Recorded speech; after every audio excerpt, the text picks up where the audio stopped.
The sun is setting. Minho-chan walks calmly down the street. He enjoys the silence. There is almost no one around. Suddenly, he hears quick footsteps. A little girl runs out of the alley. She's crying. Her name is Lila Banks. She runs up to Minho in fear and grabs his hand. "Help!" she says, gasping for breath. "They've taken my mother. Some men are pushing her into a black car. They're taking her away." Minho looks at her frightened face. He sees she's telling the truth. He doesn't ask questions. He immediately takes out his phone. He dials a number. He speaks quietly, but clearly. All vehicles. Immediately. We're looking for a black car with a woman restrained against her will. 5-block radius. Priority number 1. He hangs up. His people are already in action. He looks at Lila. Now they need to move. Minho's quiet command works flawlessly. Dozens of cars begin moving throughout the neighborhood and then beyond. Taxi drivers, delivery men on scooters, men in casual wear in their cars, all receive a short message with a description. Minho's network, invisible to outsiders, springs into action.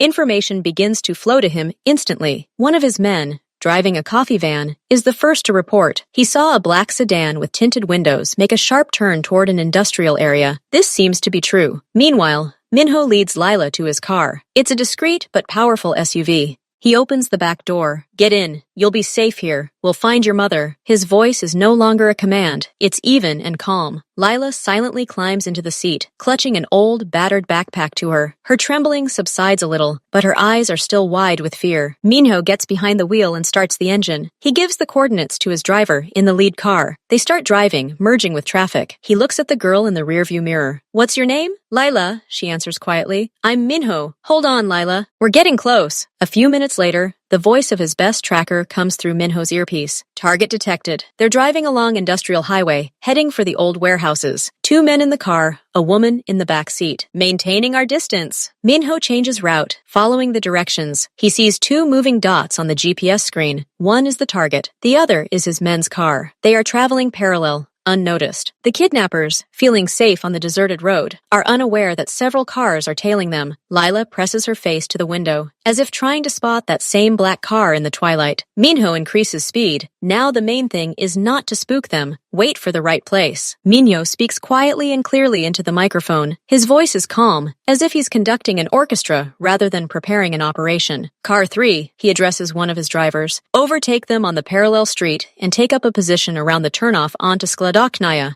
Keep your head down. Car 5, stay 300 meters behind the target. The rest of you, block the adjacent exits from the industrial zone. No sudden movements. Wait for them to stop." Everyone on the other end of the line briefly confirms. The plan is simple. Don't attack while moving, to avoid creating an emergency situation and putting the woman in unnecessary danger. We need to wait until they feel safe and stop. Then they'll be easy to surround. Minho keeps one eye on the GPS, where the dots of his men are beginning to gently shift, taking up positions. He himself is not driving a straight route, but in an arc, to approach from the other side. Everything is calculated. Lila sits, quiet, watching Minho. She watches him speak into the microphone, his eyes flickering between the road and the screens. There's no panic or anger on his face, only a cool, collected concentration. He doesn't shout, doesn't fuss. Every word he says is a statement of fact, and judging by the short replies coming from the speaker, he's immediately understood and obeyed. This sight has a strange effect on her. Her own fear, a cold lump in her throat, begins to recede. It doesn't transform into fearlessness, but gives way to another feeling, wary hope. If this man were afraid, he'd be in a hurry, nervous, but he acts as if everything is already under control. Lila stops trembling. Her fingers release the death grip she's had on the hem of her jacket.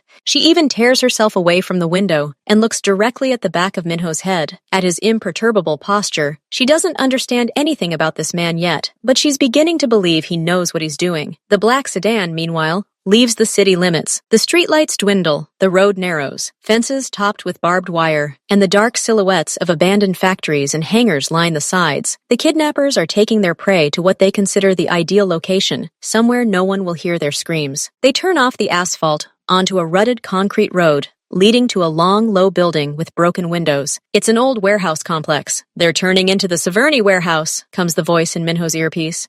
They're stopping at the main entrance. The target dot freezes on the GPS screen. Minho allows himself a slight, barely perceptible nod. This is even better than he expected. Abandoned territory, confined space, no bystanders. "Excellent," he says into the microphone. "Everyone in position. Lock down the gate. Capture team, stand by. We're waiting for my signal." He turns off the headlights himself, and stops his car 200 meters from the entrance, behind a pile of rusty building structures. From here, the dark silhouette of the warehouse and a lone black sedan in front of it are visible. He turns to Lila. They've stopped. Your mother is in that building. My people will come in now and sort everything out. You'll stay here with me. Agreed? Lila, her eyes wide, looks at the moonlit warehouse and nods resolutely. She's no longer crying. She's waiting. Minho stares at the dark silhouette of the warehouse. The corners of his mouth twitch almost imperceptibly. This place is a gift. It's perfect for his actions. The area is surrounded by a high fence with a single gate, which is currently behind the black sedan. That means one checkpoint. No one will enter or leave without his permission. Its abandonment guarantees a privacy from prying eyes. The poor reception in this industrial area plays into his hands. The kidnappers won't be able to quickly call for backup. All that's required now is precision and speed. He assesses the distance, the location of the building's shadow, possible escape routes for the two inside. There are none. They've trapped themselves. He gives a final quiet command into the microphone. Gate team, now! The quiet sound of engines comes from where the two nondescript vans are parked. They emerge from around the corner of the neighboring hangar and take up a position across the road directly in front of the warehouse's entrance gate.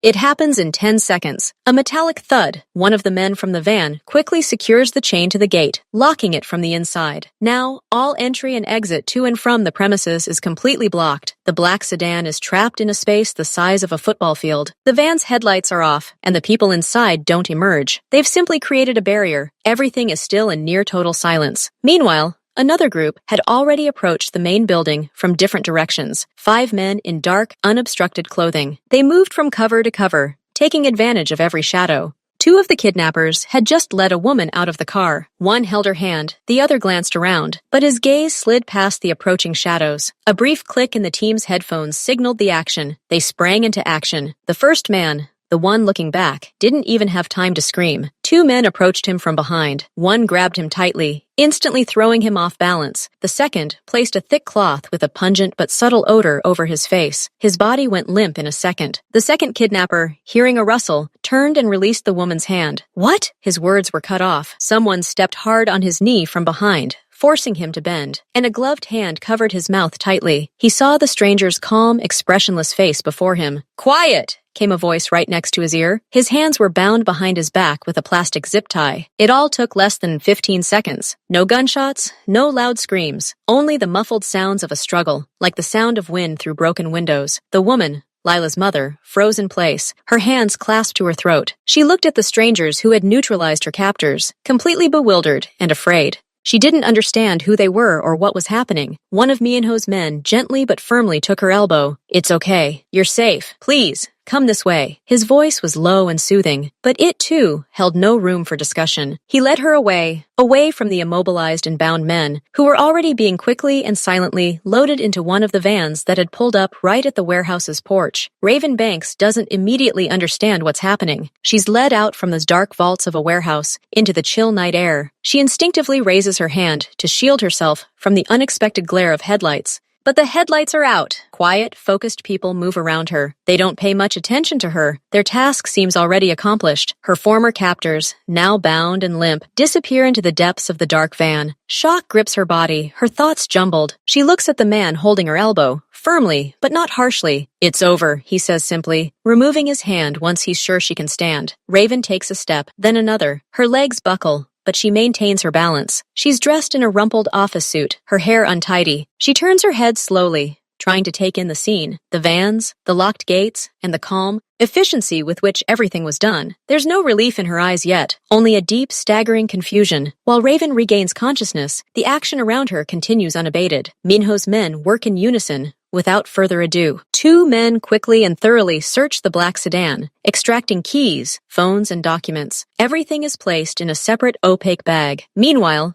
the van carrying the immobilized kidnappers is ready for departure. Its driver receives a curt nod from the team leader. "They're going elsewhere," the leader says, and the van quietly moves off. It pulls up to the gate, where the men quickly remove the chain, let it through, and then lock the gate again. The car disappears into the night, heading in a completely different direction than its occupants expected. Silence reigns within, broken only by the steady hum of the engine. For the 2 men in the back seat, gradually regaining consciousness, their world has just shrunk to the size of this dark metal box, moving into the unknown. The van drives non-stop for about 40 minutes, leaving the industrial zone and entering an even more deserted area of old, partially abandoned dacha plots. It turns onto a dirt road and stops in front of a nondescript one-story sand-lime brick building. A former boiler house or pumping station. The garage door opens automatically, the van drives inside, and the gate closes. Only then does the light turn on, cold fluorescent lamps under the low ceiling. The men are led out of the van. The zip ties on their wrists are replaced with more substantial locks, chained to sturdy rings in the concrete floor of a small, clean, empty room. They are not physically harmed. They are even brought water in plastic bottles. The air inside is cool and smells of concrete and metal. One of Minho's men approaches them. His face expresses neither malice nor pleasure. It's completely neutral.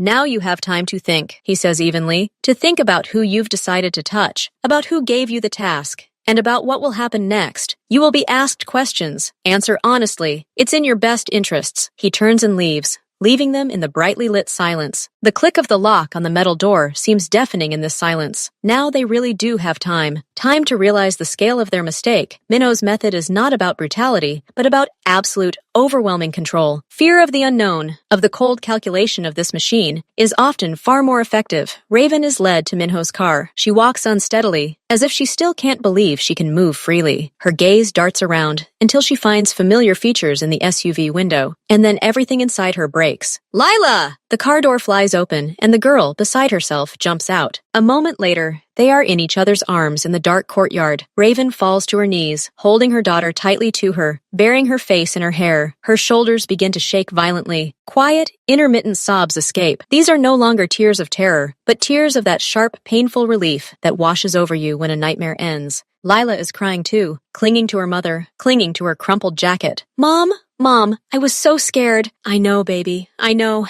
It's okay. It's okay now, Raven whispers, although she still doesn't quite believe it. They sit like that, holding each other, surrounded by silently watching people and darkness. These moments of silent tears are more important than any words. This is the moment when fear finally subsides. A few minutes later, Raven stands up, still holding Lila's hand. She looks at Minho, who has tactfully stepped aside, giving them time. She approaches him. Her face is pale. There are shadows under her eyes, but her gaze is clearer now. She tries to straighten up, to gather the remnants of her dignity. I don't know who you are, she begins, and her voice trembles, but she forces herself to speak. I don't know why you did it, but you saved us. You saved my girl and me. Thank you. She lowers her head in a short, almost reflexive bow, full of sincerity and humility in the face of this unexpected rescue. I will never forget this. I have no words. Just thank you. She doesn't ask his name, doesn't ask what will happen to those people. Her gratitude in this moment is pure and simple. It is addressed to the man who appeared out of nowhere and stopped the fall into the abyss. Minho looks at them, at the exhausted but determined woman and the girl, who now clutches her mother's hand tightly, watching him with large, still wet eyes. He sees more than just gratitude. He sees a deep, ingrained fear that won't go away just by being saved. He sees vulnerability. These two are completely defenseless against the world right now. Whoever kidnapped Raven acted brazenly and right in front of her home. That means they don't fear the consequences. That means it could happen again. Gratitude isn't required, Minho says calmly, but your problem isn't solved. Those people knew where to find you. They might try again. Raven presses her lips together, her eyes filling with horror at this simple, terrible logic. She'd thought about it herself, but was afraid to admit it. I don't know where to go, she admits quietly. You're spending the night with me, Minho declares, not as a proposal, but as a statement of fact. His tone leaves no room for argument, but there's no threat in it, only practicality. This is a safe place. You can rest there, recuperate, and tomorrow we'll figure out what to do next. Get in the car, Lila, please. He opens the door for Raven, gesturing toward the back seat. Raven pauses for a second, looking at him, then at her daughter. She has no choice, and there's a strange comfort in his certainty. She nods, silently agreeing, and helps Lila inside before sitting down next to her. The door closes with a soft click, cutting them off from the cold night and the recent nightmare. Minho's car pulls away smoothly, followed by another, which follows discreetly behind them. The path now lies not into the unknown of fear, but into the unknown of temporary refuge. The car is silent, broken only by the soft hum of the engine. Raven sits, hugging Lila, pressed against her side. She looks out the dark window, but sees not the flickering lights of the city, but fragments of the horror she just endured. Her mind works feverishly, trying to find a way out, an alternative. But every thought hits a dead end. Home? It can no longer be considered safe. Friends? She doesn't want to and can't expose them to such danger. The police? The story would sound unbelievable. And most importantly, she no longer believes that it will stop her attackers. She feels Minho's calm, unobtrusive gaze on her in the rearview mirror. There is no pressure there, only anticipation. And in this silence, in this calm, she finds a strange confirmation of her only choice. She truly has no options. This stranger is the only support in a collapsed world. She does not utter words of agreement out loud. She simply stops tensely straightening her back, allows herself to sink deeper into the seat, and her fingers, clutching Lila's shoulder, loosen slightly. That's the answer. Silent, tired acceptance. The car moves on, taking them away from the past, into a present full of uncertainty, but at least not danger. Minho's residence isn't located in the city center, but in a quiet, gated community. It's a modern house with clean geometric lines, large panoramic windows, and a minimalist facade. Inside, it's striking in its almost sterile cleanliness and order. Light walls, dark polished floors, minimal furniture, yet every detail feels expensive and thoughtfully crafted. There's nothing superfluous here, nothing cozy in the traditional sense, but a sense of absolute control and security. An elderly woman, with a gentle yet imperturbable face, the housekeeper, Myung-hee, greets them at the entrance. Without further ado, she leads Raven and Lila to a spacious guest room with its own bathroom. Clean, neutral clothes are already laid out there. Half an hour later, washed and changed, they descend to the dining room. A simple but filling meal is laid out on a long wooden table. Stewed vegetables, rice, steamed fish, and chicken soup. The aroma of food, ordinary and warm, feels real and comforting for the first time that day. Minho is already waiting for them. He, too, has changed into simple dark pants and a sweater. He gestures for them to sit. Dinner passes in silence, broken only by the clatter of cutlery. Lila, finally hungry, eats with gusto. Raven takes a few mechanical sips of soup. The very setting, this austere, almost impersonal luxury, makes her cringe inwardly, but at the same time makes it clear. Here, within these walls, they are in no danger. When the initial tension subsides a bit, and the plates are almost empty, Raven can't take it anymore. She puts down her spoon and looks at Minho across the table. The candles in the center cast a soft light on his impassive face. Mr. Chan, she begins carefully, using the last name she learned from the housekeeper. I don't want to seem ungrateful, but I don't understand. Why did you help us? Your people. They weren't the police. Minho slowly places his napkin next to his plate. His gaze meets hers. He takes his time answering. I saw a man in need and a child in despair, he says evenly. That was enough. My capabilities allow me to act quickly, but those men, the ones who took us, who took me, what will happen to them? Raven's voice sounds not only curious, but also afraid that their actions will spark a new wave of violence. They'll have a serious talk, Minho replies, his tone devoid of any threat, just a cold statement. They'll find out they made a mistake, and they'll tell you who gave them this task. This is important for your safety in the future. He pauses, letting her digest the information. You don't need to worry about that. Your task now is to rest and feel safe. The rest is my concern. His answers are simultaneously reassuring and alarming. They're too smooth, too confident. Raven realizes that behind this calm lies a whole world she knows nothing about. A world where a serious talk has a concrete, weighty meaning. She nods, hesitating to ask the next most important question. Who is he to wield such power? For now, it's enough for her that this power is currently on their side. Raven isn't satisfied with generalities. She pushes her cup away, her fingers trembling slightly. Promptly means they find a kidnapped person in a huge city within 10 minutes. Who has those resources? She tries to keep her voice from sounding suspicious, but rather trying to understand. She needs to know into whose hands her life and her daughters have fallen. Minho looks at her appraisingly. He sees not importunity, but intelligence and caution. Different areas of life require different tools, he says, avoiding a direct answer. Some have money, some have connections, some have information. I have all of these, enough to solve problems. Sometimes those problems are financial. Sometimes they're like yours. I help where I see injustice that affects the innocent. He pauses briefly. The motivation is simple. I prefer order to reign in my city. Chaos and lawlessness, like today, disrupt that order. So I eliminate them. He doesn't call himself a benefactor or a hero. He speaks like an engineer fixing a complex machine. His explanation sounds logical, even cold, and that somehow makes him more believable. He doesn't ask for gratitude, doesn't portray himself as a savior. He simply states a fact. He saw a glitch in the system and fixed it. Raven nods slowly. She doesn't fully understand, but she accepts these rules, as long as his rules work in her favor. The conversation trails off for a moment. Lila, exhausted from the stress, begins to nod off. Raven gently smooths her hair. "It's over, sweetheart," she says quietly, more to reassure herself. No one will touch us again. But her own fear doesn't subside. She turns back to Minho, her face tense. What if he tries again? He has a lot of these people. He won't stop because of one failure. Minho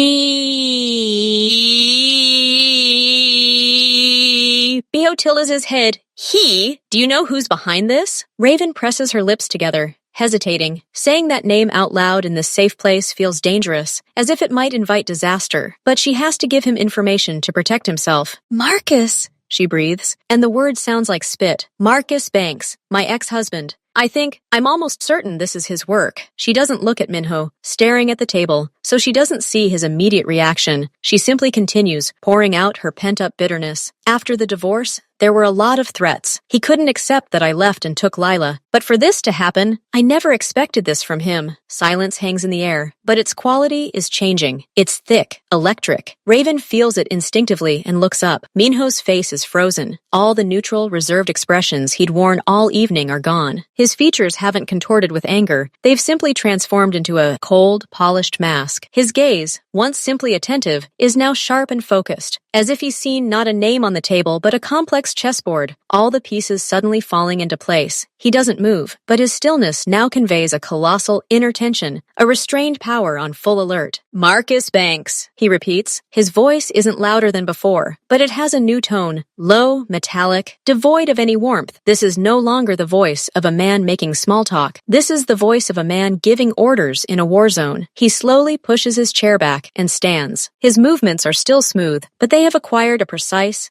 predatory economy. He walks to the window and turns his back, looking into the dark glass, but clearly seeing not the room's reflection, but something entirely different. "This changes things," he finally says in the same cold, even tone, no longer addressing Raven so much as himself, comprehending this new fact. "Your problem, Mrs. Banks, has just become significantly more complex, and more importantly, it now directly concerns me." He turns. His eyes meet hers, filled with confusion. There is no longer even a hint of simple human sympathy in them. Now there is only calculation and an icy, merciless clarity. The world in this dining room has been turned upside down by the utterance of a single name. Minho returns to the table, but doesn't sit. He stands with his palms on the back of his chair, his gaze fixed on Raven. "Marcus Banks isn't just your ex-husband," he says, every syllable of his voice like a coin. "He's my competitor, or rather, one of those trying to do business on my turf without following the established rules. He and I have a long history of disagreements." He doesn't go into detail, but the way he says disagreements makes it clear. This rivalry goes far beyond simple business competition. It's a feud built on mutual disrespect and possibly blows throne. "He's a man without principles," Minho continues. "He sees people only as tools or obstacles. The fact that he's chosen to act against you in this way, that's unfortunately just like him. But this isn't just your problem anymore." His words ring with more than just sympathy. It's a cold statement of fact. The lines of their personal wars have just crossed. Raven and Lila have gone from being random victims to pawns, and perhaps even key pieces, on this hidden chessboard. Raven listens, her fear slowly giving way to bitter understanding. She nods, clasping her hands in her lap. "He doesn't just want to intimidate me," she says quietly. "He wants back what I took with me in the divorce. I didn't give him one box of documents. He thought I didn't know about it, or didn't understand its significance." She pauses, collecting her thoughts. Lila, quiet, looks carefully between her mother and Minho, sensing the tension. "Those weren't our personal papers. They were business records. Contracts, numbers, everything he kept in his home office, thinking it was safe. I found them by accident, back when we were together, saw things I didn't like. After the divorce, I took that box. At first, as a guarantee that he would leave us alone. Then, I just hid it." She looks up at Minho, and her eyes are defiant. "He said he destroyed everything, but I knew he was lying. He never throws anything away. These papers are his weak spot." Minho freezes, his analytical mind, just reconfigured for the new threat configuration, now instantly switches to assessing the new asset. "These documents," he says slowly, "do they contain information about his illegal operations, schemes, partners, Movement of funds? Raven nods. Yes. There are records of transfers to accounts that shouldn't have existed, contracts with shell companies, correspondence, where he directly specifies how to circumvent certain rules. I'm not an accountant or a lawyer, but even I understood that this wasn't just business. This is evidence. A heavy, meaningful silence hangs in the air. Saving a woman and child out of compassion unexpectedly turned into an opportunity to deal a crushing blow to a sworn enemy. These papers are more than just dirt. They are the key to Marcus Banks's systems. With their help, they could not only harm him, but dismantle his empire piece by piece, exposing every weak point and handing him over to justice, or, more likely in their world, to other, even more ruthless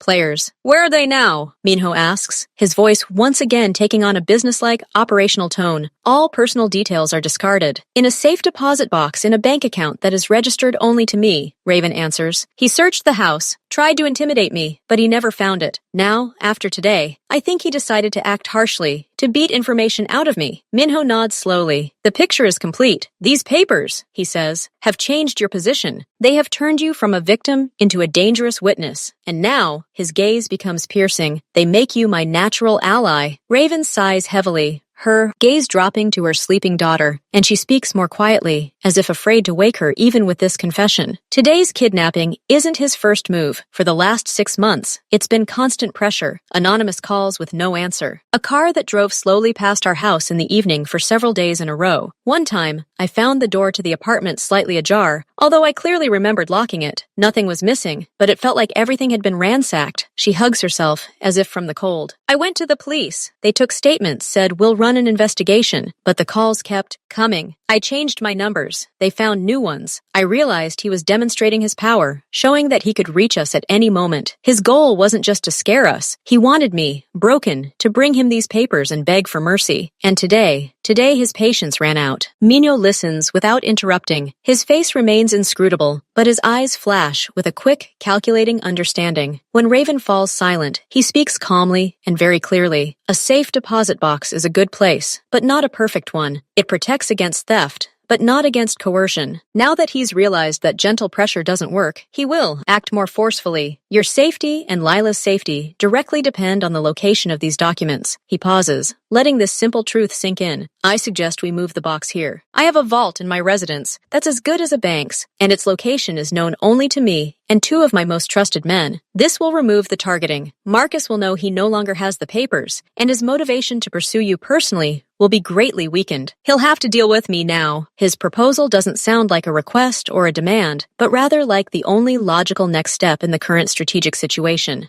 He doesn't ask her consent to use the documents, only to move them to a safe location. He assumes the role of custodian, lifting this dangerous burden from her shoulders. Raven looks at him for a long moment. Images flash through her mind, the fear of the past months, the horror of today, her daughter's vulnerability, and then Minho's cold confidence, the speed and efficiency of his men. He suggests simply hiding the papers, but will that solve the problem? Marcus won't stop. He'll find a new way to hurt her, even if the documents are safe, and then a solution is born within her. Not out of revenge, although there is that, but out of a desire to finally end this, to protect Lila once and for all. No, she says quietly but firmly. Minho raises an eyebrow slightly, but remains silent. Simply hiding them means living in anticipation of his next strike. He won't leave us alone. Even if you have the papers, he'll try to get to you to take them, or he'll simply continue to take revenge on us out of spite. She straightens up, and a steeliness appears in her voice that wasn't there before. I'm suggesting you don't just keep them. I'm suggesting you use them. All the information that's there. Use it against him. Stop him. She looks him straight in the eye. You said he's your adversary. These documents are a weapon. I'm handing you this weapon, not so you can simply hide it in a safe, but so you can use it, so that he'll never again have the opportunity to raise a hand against us or ruin anyone else's lives. Silence falls in the room. Ray has just crossed the line from supplicant to ally, offering not just shelter, but joint action. She's giving him her only trump card, but she's doing it not as a victim, but as a strategist who understands the value of this move. Minho doesn't answer right away. He studies Raven's face, seeing not a burst of despair, but a cold, hard-won determination.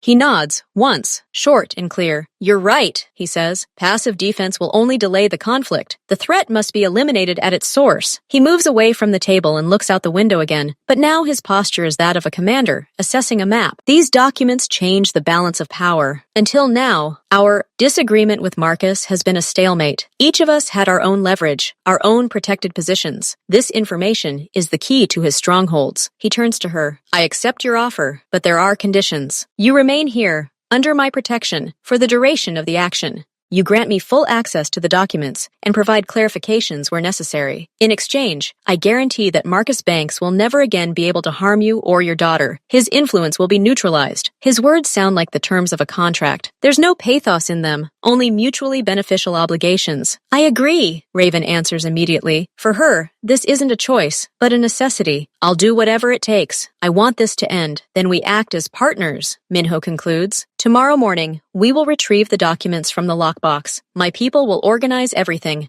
You will only need to grant access and identify the box. And after that, we will begin the analysis. For a moment, something vaguely resembling respect appears in his eyes. That's a bold move, Mrs. Banks. Not many in your place would dare to take it. It's not courage, Mr. Chang, Raven corrects him quietly, looking at the sleeping Lila. It's the lack of other options, and the trust you have already earned today. An alliance is formed. The common goal is clear, not just to survive, but to neutralize the threat. From a chance rescuer and the rescued, they transform into allies, bound by a shared animosity and a common interest. The room, recently a temporary refuge, now becomes the headquarters for planning the operation. The next morning, everything happens with the same efficient silence as the day before. Raven, after a nearly sleepless night, but with a new sense of purpose, rises early. They bring her simple, comfortable clothes. Over breakfast, Minho gives her a brief briefing. 2 of my men will go with you. They know what to do. You only need to be present when the safe deposit box is opened, check the integrity of the contents, and hand it over to them. The rest is their responsibility. You will go to the bank in one car and return in another, along a different route. Questions? Raven shakes her head. Her heart is pounding, but her mind is calm. She understands the importance of every step. No, I'm ready. Half an hour later, she gets into a black sedan with tinted windows. At the wheel is the same imperturbable driver from the day before. Next to him is a man in a business suit who introduces himself as Kim. He is polite,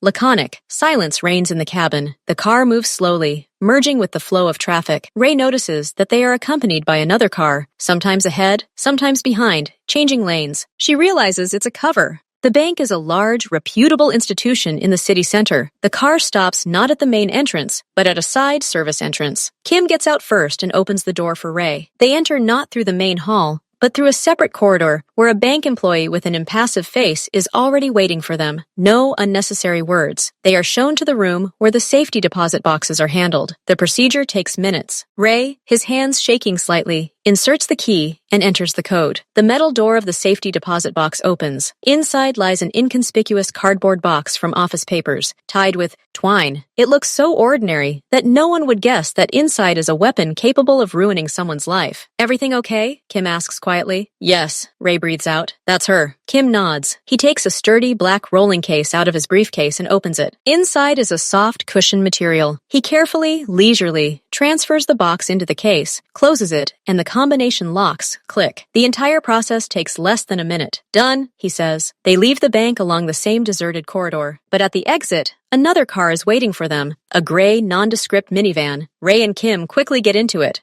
The first sedan drives off calmly, merging with traffic. The minivan starts in the opposite direction. The route winds, changing several times. Ray loses his bearings. Kim stares silently at her tablet the entire time, tracking something. 40 minutes later, they pull into the underground garage of a building she knows. The garage door closes behind them. Only then does Ray allow herself to take a deep breath. The briefcase is unloaded and wheeled in the freight elevator straight to Minho's office. He's already waiting. The office is as minimalist as the rest of the house. A large desk, several monitors, and built-in cabinets. Kim places the briefcase on the desk, unlatches the door and opens it. The cardboard box lies untouched inside. The operation went smoothly. Kim reports. Good, Minho says. He looks at Raven. Thank you. The documents are now safe. You've done your part. He approaches the wall and presses a barely noticeable button. A section of the wall panel silently slides aside, revealing an entrance to a small, brightly lit room, a storage facility. Shelves filled with folders and digital archives are visible inside. He carries the box inside himself and places it on a separate shelf. The door closes, blending into the wall.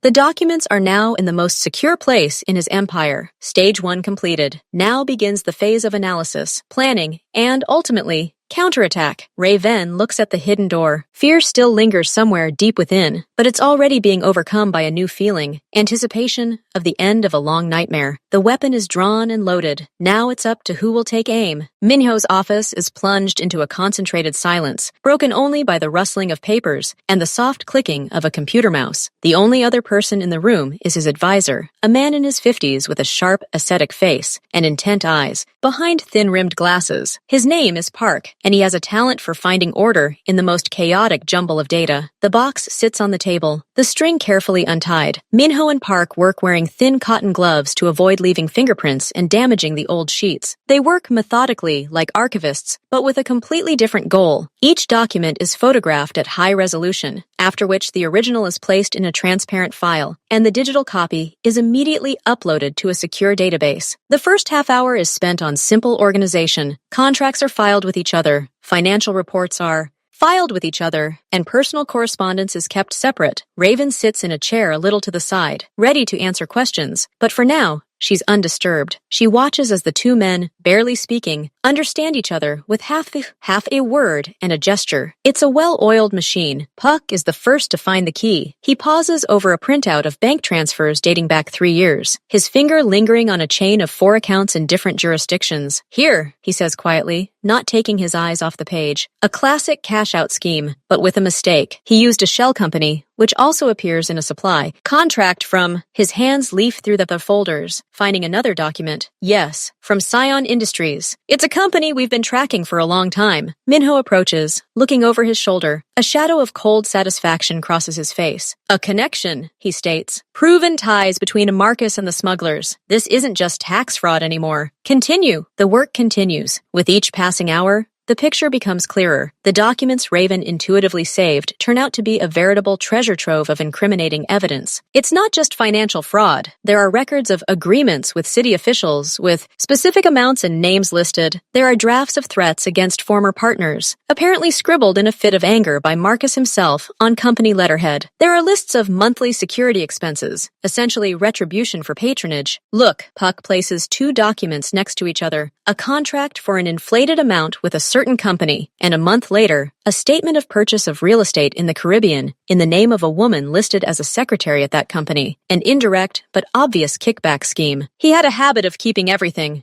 Minho says thoughtfully. Ambition and vanity. He thought these papers were proof of his strength, his archives, but they became proof of his madness. By evening, they have a clear plan of action. It consists of several stages, like carefully lined up dominoes. First, says Park, leaning back in his chair, an anonymous leak to the tax service about these transfer schemes. This will trigger an audit and a freeze on the accounts. Fuss and attention. Second, continues Minho, copies of the contracts with officials are sent to their immediate superiors and to an influential but very cautious publication. Not for publication, but for informational purposes. This will create pressure from within the system. His roof will begin to crack. Third, Park points to the list of shell companies. We pass on the information to our partners in the industry who suffered from Marcus's actions. Specifically, about his attempts to intercept cargo at the port last year. They will know what to do. It's an economic and reputational blow. And finally, fourth, Minho's voice is quieter but firmer. We'll use the most personal information, threats, surveillance records, anything directly related to Mrs. Banks. This will form the basis for an official statement and a request for permanent police protection.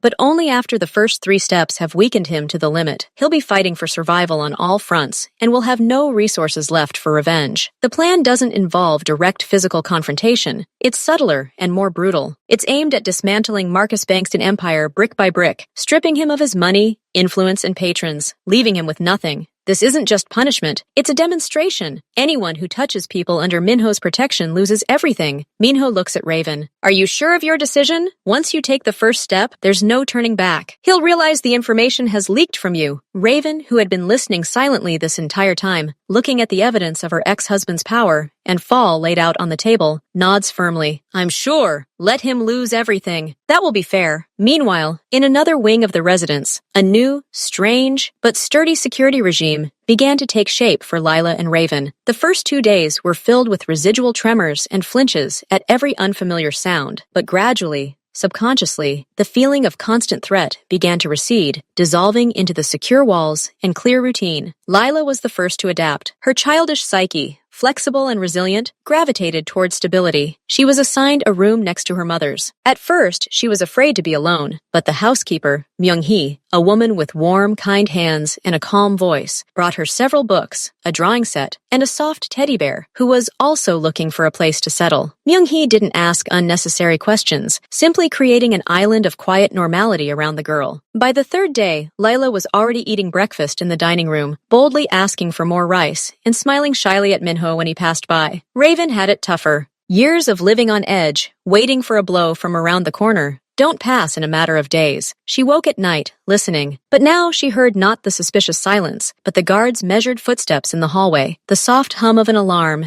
and once, the soothing sound of piano music coming from Minho's office late at night. These were the sounds of protection, not a threat. Minho didn't force himself on them, but he didn't hide either. They occasionally ran into each other over breakfast or dinner. At first, the conversations were extremely cautious, about neutral things, the weather, whether Lila liked the soup, but gradually, as the paperwork progressed, Minho began sharing the general results with Raven, without going into detail, but making it clear that the process was underway. We've found several promising directions, he said one morning, looking through his tablet. Your documents turned out to be even more valuable than we imagined. He kept everything, Raven replied with a bitter smile. All his victories. Now they'll turn against him. Exactly, Minho agreed, and something akin to approval flickered in his eyes. A kind of mutual respect developed between them. He saw her not simply as a victim, but as an ally who had shown courage. She saw him not as an abstract force, but as someone who kept his word and acted according to a clear plan. He provided security and resources. She provided a key weapon and the moral authority to use it. It was a strong, businesslike alliance based on shared interests. For Lila, Minho gradually ceased to be just that man who helped. He became a constant, inexplicable, yet reliable part of her new world, like a rock against which the waves crash. One day, as he passed the living room where she was drawing, she suddenly asked, Mr. Chan, will the bad people not come anymore? He paused, thought, and answered with unusual directness, looking at her, as long as you're here, they won't come. I'll make it so they can never come, I promise. And she believed him. Children sense falsehood, and there was none in his words, just the fact. Raven, watching her daughter laugh loudly, and without looking back, felt the frozen spots in her own soul thaw. For the first time in years, she slept deeply, not waking at every rustle. She could shower without listening to the sounds in the apartment. She could simply sit with a cup of tea by the huge window, looking out onto the garden, and not automatically scan the street for threats. It wasn't just the absence of danger. It was the presence of safety, strong, silent, but absolute. They didn't become a family. There wasn't a hint of sentimentality, but they became something else. A strong, united alliance. Raven and Lila found in Minho and his organization not a temporary refuge, but a powerful shield. And Minho found in them not a burden, but moral capital and living proof of his enemy's dishonor. Their new alliance was quiet, devoid of grandiose words, but all the stronger for it. They were on the same side of the barricade, and this barricade finally seemed impenetrable. Work in Minho's office began to boil with renewed intensity. This was no longer just an analysis, but a task force. The plan he and Park had developed was being executed with flawless synchronicity. The first stage was a financial attack. Anonymous but incredibly detailed packages of documents were prepared for the tax service. They were devoid of emotion, only facts, figures, and chains of transfers, clearly indicating fraud on a large scale. They were sent not from a single source, but from several different points across the city through secure channels to create the impression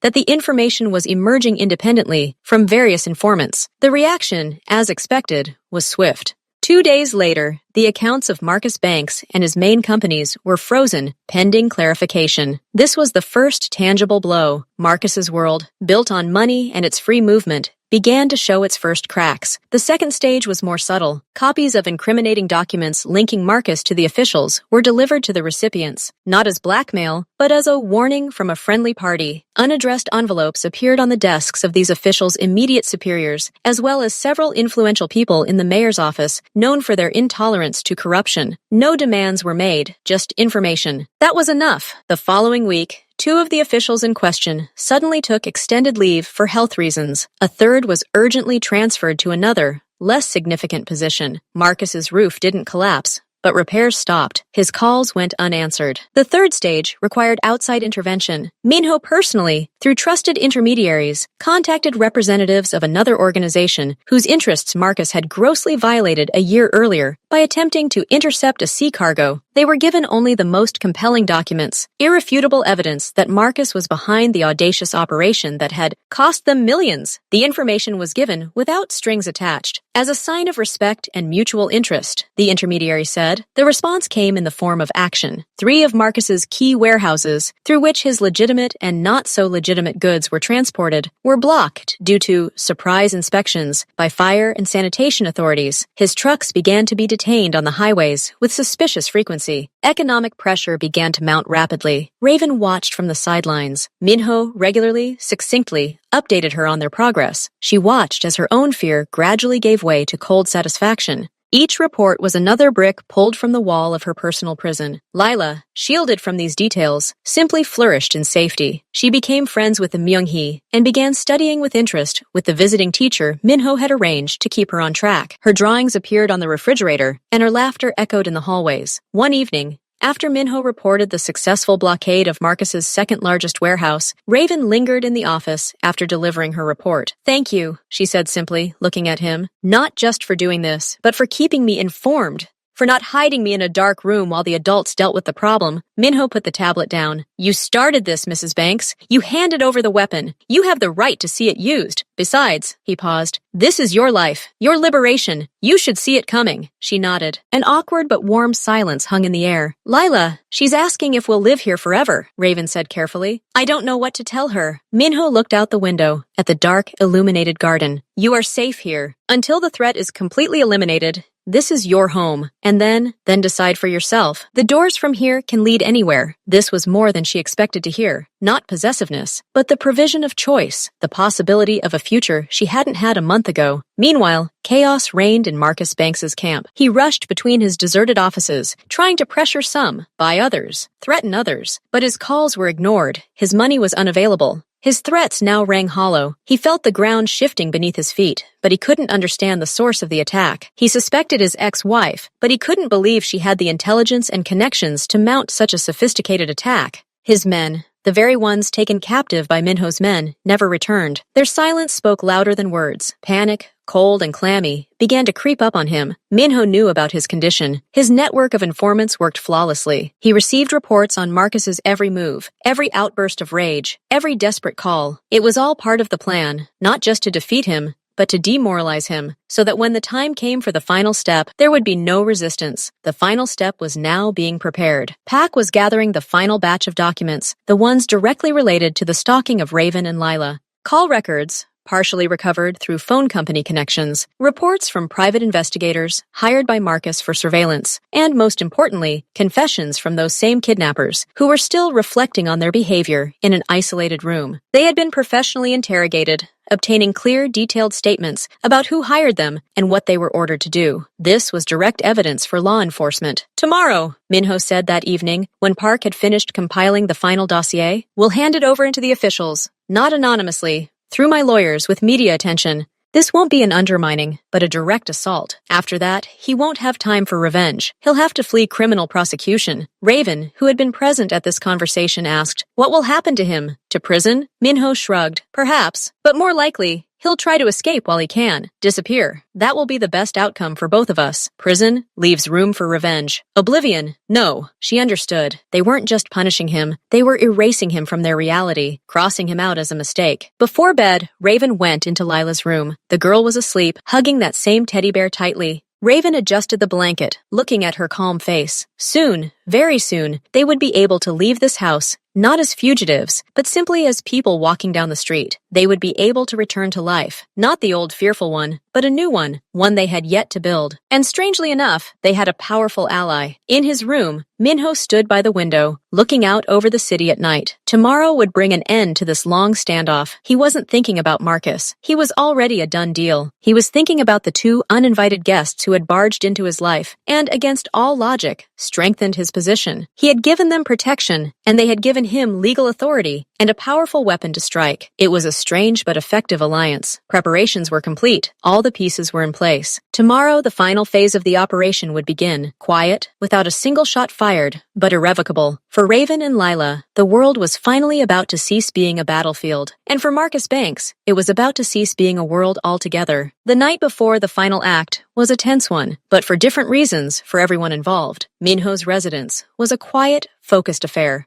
Park spent the night reviewing the final documents for the final dossier. Every page, every figure, every confession had to be flawless. Minho's lawyers, cold, expensive specialists, familiar with every legal loophole, had already been notified of a meeting the following morning. They would be the legal weapons that would transform the collected evidence into a formal indictment. Minho personally verified the security of all digital copies and physical originals. He left no room for error or leakage. This strike had to be precise and fatal to the reputation and freedom of Marcus Banks. Raven couldn't sleep. She tossed and turned in her bed, listening to the quiet but confident sounds of the house. The footsteps of the guards, the click of the lock in the office, the distant beep of the elevator. These were sounds of power. But today they didn't calm, they stirred. Tomorrow, everything would end, or begin anew. Her thoughts revolved around the future. Where would they live? Would she ever feel normal again in her old apartment, where every corner was a reminder of fear? What would she say to Lila? The girl had already become accustomed to this strange but secure castle. Disrupting this new stability was terrifying, but staying here forever, that wasn't a solution either. She owed Minho her life and safety, but she didn't want to become an eternal dependent. This internal struggle between gratitude and the desire for independence haunted her. She stood and tiptoed into the living room adjacent to her bedroom. A large picture window offered a view of the sleeping city, dotted with lights. Here, in the silence and darkness, she tried to imagine herself down there, among those lights, free. Can't sleep? A quiet voice made her jump. Minho stood in the doorway of his office, illuminated by a strip of light from behind him. He was wearing no jacket, his shirt sleeves rolled up. Yes, she admitted. I'm thinking about tomorrow, and the day after. He entered the living room but kept his distance, leaning against the doorframe. That's natural. Tomorrow we will deal the final blow. After that, his influence will be reduced to zero, and you and Lila will receive official protected person status. The police will be obliged to respond to any threat against you. Legally, you will be under complete protection. And unofficially? Raven asked, turning to him. He could still hire someone out of desperation, like those two. Minho nodded. Unofficially, my people will keep an eye on you for as long as it takes. Not closely, but you will know they are nearby, until I am 100% sure that he no longer poses a threat. That may take time. His words were reassuring, but a reminder that the world outside the walls of this house had not changed. Only her position within it had. And you? She asked unexpectedly. It's a risk for you, too. Now he knows you're behind all of this. He'll take revenge on you. A shadow of something vaguely resembling a smile flickered on Minho's lips, but without the warmth. Raven, he said, using her name informally for the first time. He was my opponent long before you arrived.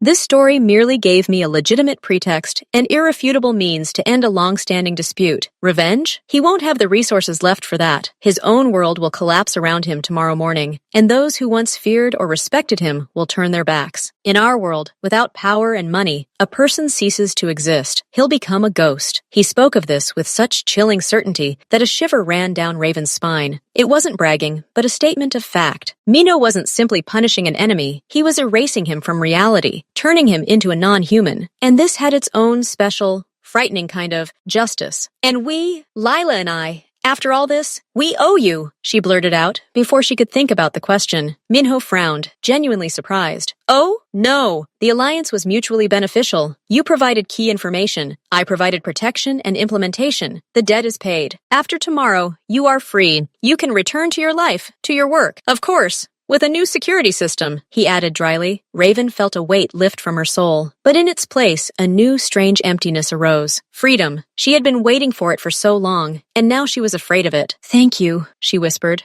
You're welcome, he answered just as quietly. Now try to get some sleep. Tomorrow is an important day. He nodded and disappeared into the light of his office, closing the door. Meanwhile, in a penthouse across town, Marcus Banks paced like a wounded animal. His once pristine office was littered with papers, and empty bottles of expensive whiskey littered the floor. He'd just been turned down again. His latest attempt to withdraw a large sum through an old, corrupt contact had failed. The man on the other end of the line, always so helpful, was now speaking in a clipped, nervous voice. I can't, Marcus. Now's not the time. I'm in the middle of audits. Later, maybe. And he hung up. Later, maybe. It was the death knell. His phone was ringing off the hook. Anxious, angry, frightened, deed. Partners were demanding explanations for frozen accounts. Lawyers were reporting new inquiries from the prosecutor's office. The head of security reported that 2 more guards had quit, taking their belongings. A bad sign. The rats were fleeing a sinking ship, and that ship was his life. He walked to the window, clutching the whiskey in his glass so tightly his knuckles turned white. The city below shone, indifferent to his agony. Who was behind this? Who could have struck such a precise, multifaceted blow? At first, he blamed his competitors, but that wasn't their style. It was too pure, too legal, and too personal. The thought of Raven surfaced again, but he pushed it aside. No, she didn't have such opportunities, so she had a patron, a powerful patron. The name came to him on its own. Cold and clear, like a knife thrust, Minho-chan, their long-standing, smoldering feud, the one who always stood for his rules, who looked upon him with disdain. That was his style, not a shootout on the outskirts, but a quiet strangulation with papers and rules. Using his own documents against him, yes, that would be Chan's exquisite revenge. Rage gave way to a chilling fear. If it was Chang, and if he had those papers, then the game really was over. Marcus sank into his chair, suddenly feeling the full weight of impending disaster. He was trapped. Financially, legally, reputationally, run. His accounts were frozen. They were probably already watching him. Stay? That meant arrest, trial, disgrace. For the first time in years, Marcus Banks felt utterly helpless. The next morning, the atmosphere at Minho's residence was businesslike. Raven dressed in the formal suit provided for her. She was to attend a meeting with her lawyers to give her testimony. Lila was left in Myung-hee's care, with the promise that it would be short-lived. 3 lawyers and Park gathered in the large conference room. Minho gave a brief summary. The lawyers, expressionless men, studied the file. Their questions to Raven were precise, without emotion. They elicited dates, context, her understanding of the documents. It felt more like an interrogation, but Raven understood its necessity. Her words were to form the basis of an official statement. That's enough, the senior lawyer, a man with graying temples and a sharp gaze, finally declared. We have grounds to file a complaint with the prosecutor's office for extortion, kidnapping, death threats, and financial fraud on the part of Marcus Banks. We will also pass copies on to the Financial Intelligence Service and several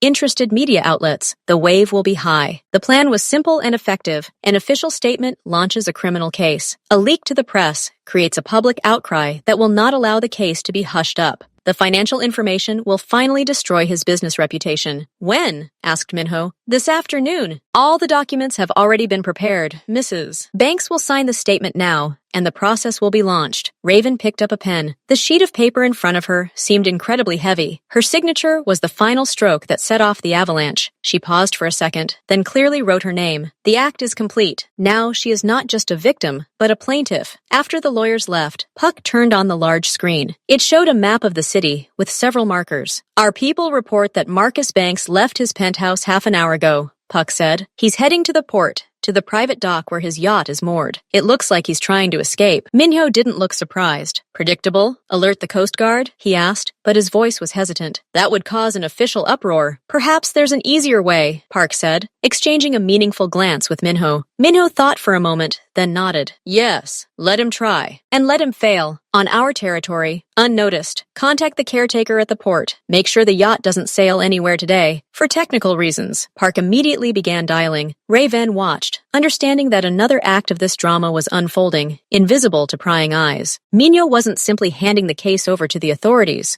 He was ensuring that Marcus didn't escape before justice and public opinion caught up with him. The evening news that day was explosive. Crisis in the Banks empire. Major businessman suspected of kidnapping his ex-wife. Marcus Banks' Ponzi scheme. The headlines blared across every channel. They showed footage of locked warehouses, worried investors, and graphs of his collapsing assets. Marcus's face, once confident and arrogant, now flickered in old archive photos, distorted with anger. At the Minho residence, everyone gathered around the large television in the living room. Lila, not understanding the full depth of what was happening but sensing the gravity of the moment, fell silent next to her mother. Raven squeezed her hand, watching the screen. She had witnessed the collapse of the man who had terrorized her for years. There was no joy. There was a cold, silent exhalation. The end. Minho stood to the side, watching Raven's reaction. His task was complete. Late that evening, the last message from Park arrived, short and to the point. The yacht never left, detained for an unscheduled customs check as it left the waters. Banks has returned to the city, location known, awaiting a call from his last lawyer, who, according to our information, is preparing surrender terms for him. Marcus was in a cage. Legal, financial, physical. He couldn't escape. Staying meant certain arrest in the morning. He had no moves left. Minho approached Raven. It's over. He'll be arrested tomorrow morning. He won't have the time or the means to organize anything against you. You're free. Raven looked at him, then at Lila, who, tired from the day's excitement, had fallen asleep in her lap. What now? She asked quietly. You live now, Minho answered simply. You can stay here until you find a new place to live, if your old one brings back unpleasant memories. My people will help with security at the new place. You can go back to work. Lila can go back to school. Life goes on, only without fear. He paused. And if he ever gets out, and if he ever has thoughts of revenge, he will deal with me. I give you this word. It was enough. More than enough. Raven stood up, careful not to wake her daughter. Thank you, Minho, for everything. Sleep well, Raven, he said. And for the first time, there was a softness in his voice, an almost human warmth. Tomorrow is a new day. And as Raven tucked Lila into bed, adjusting the blanket around her chin, for the first time in many, many years, she felt not just relief, but a quiet, deep hope. The nightmare was over, not because the knights had saved her, but because she had found the strength to hand over the weapon and unite with the one who could wield it. They had broken the system of fear, using its own rules against her. Outside the window, the city shone peacefully, her city, now hers again. And somewhere deep within it, in an expensive but suddenly cramped hotel room, her ex-husband, defeated and despairing, looked upon that same city and understood that for him it no longer existed. Minyo-chan's preparations had culminated in complete and utter victory, and the silence that fell in the residence was the silence, not before a storm, but after it, peaceful, profound, and well-earned.